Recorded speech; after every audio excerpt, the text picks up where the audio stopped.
Yeah, well, he announced himself, didn't he, in January, February, that he was overweight. Too big with the He said he got too big, and the diet. Well, making him too muscly. That was his verdict on it. He actually made more sprints today than anybody else out there.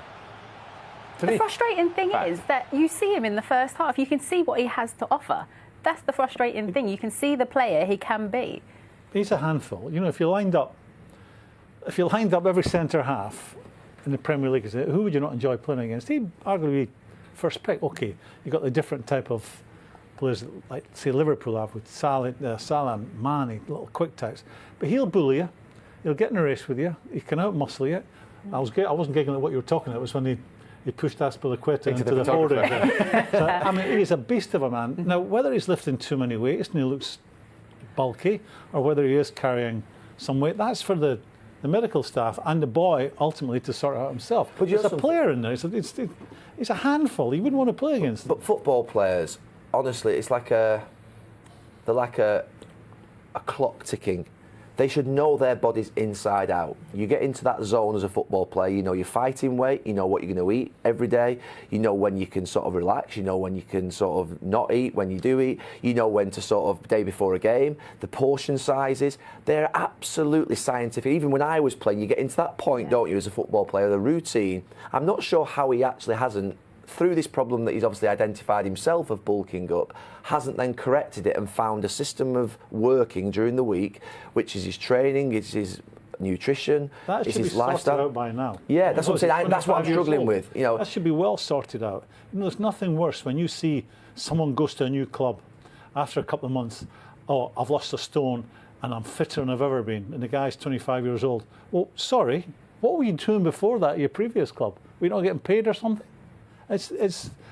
I'm amazed that he is not, a club like this, being under a strict regime where he'd be bang on. And you've heard the stories, we've all heard the stories, people getting weighed on a Monday, getting weighed on a Wednesday, getting weighed on a Friday, someone like him who has to be managed. Graeme, there will be a strict regime. I left this club 7 or 8 years ago and they were doing body fat checks every couple of weeks, hydration. Yeah, how were you on that? I wouldn't be so good now, but I was all right at the time. No, but seriously, they're doing hydration checks every morning. You were wired up before every single training session onto a machine that measured your immune systems. That was 8 years ago. I can only think where it's at now because it's transformed enormously. So it's not a reflection upon the sports science department of the club, I wouldn't have said. It's something that's not quite right. Bigger picture then. You know, against City, they had 300 less passes than City had. Now, we know City pass the ball to death, but you know when you're playing, you know, it's harder to be on the ball than off the ball. You know, you have to make angles all the time, which would suggest that City were doing that a lot more than Man United were doing. You know, it was 700 versus 300 passes. I think it's harder to chase the ball than be on the ball. Yeah, but it's also very hard when you want to be on the ball and because you're having to make angles, you're having to move, be on the move all the time. It's a long-winded way of asking, do you think United are fit? Looking at them. Solskjaer said himself that they're not fit enough. No. Yeah, because you look at them today, the longer the game went on, how can that be? more. Think of the midweek. The longer the game went on, City grew and grew, and they diminished. Think of the game today. The longer the game went on, Everton grew in strength. Are they fit enough for a certain style of play and not for another style of play? Is that the answer? I suppose when you look at the style of play they were playing before when Mourinho was here to maybe what they're being asked to do now.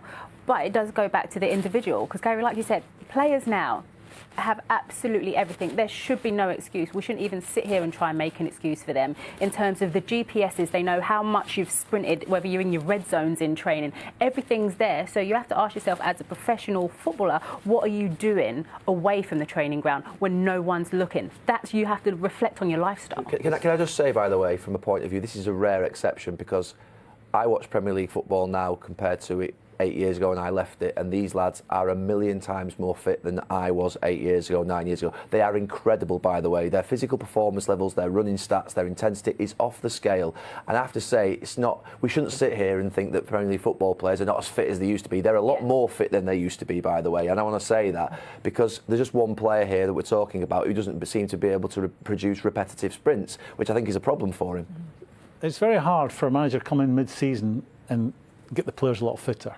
You know, when the games are coming thick and fast, you have to manage that very, very carefully. All of a sudden, you can't just be running them to death during the week when you've got so many games that come along.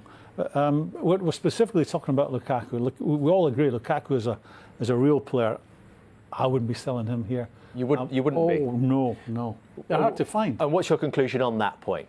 Well, I think I look at Alex's point around style of play. I think is an important one, because if Ollie wants to play what would be a style of play which involves a lot of, say, for instance, quick sprinting, which can be counter-attack play or lots of runs in behind to penetrate defences.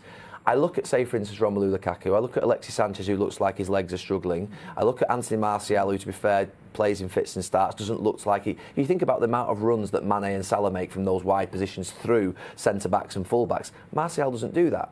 Martial likes to play when he wants to play, when he gets the ball. I don't see him running without the ball anywhere near as much as he should do. Sanchez, to be fair, looks like he's got a physical problem at the moment, and Lukaku has a physical problem. So if Ole Gunnar Solskjaer wants to take this team from being a team that plays in fits and starts and can make runs maybe 5 times a half to one that makes runs in behind 16, 15, 20 times a half, he's going to have to change some personnel, or get them fitter, or change their attitude, depending on who it is.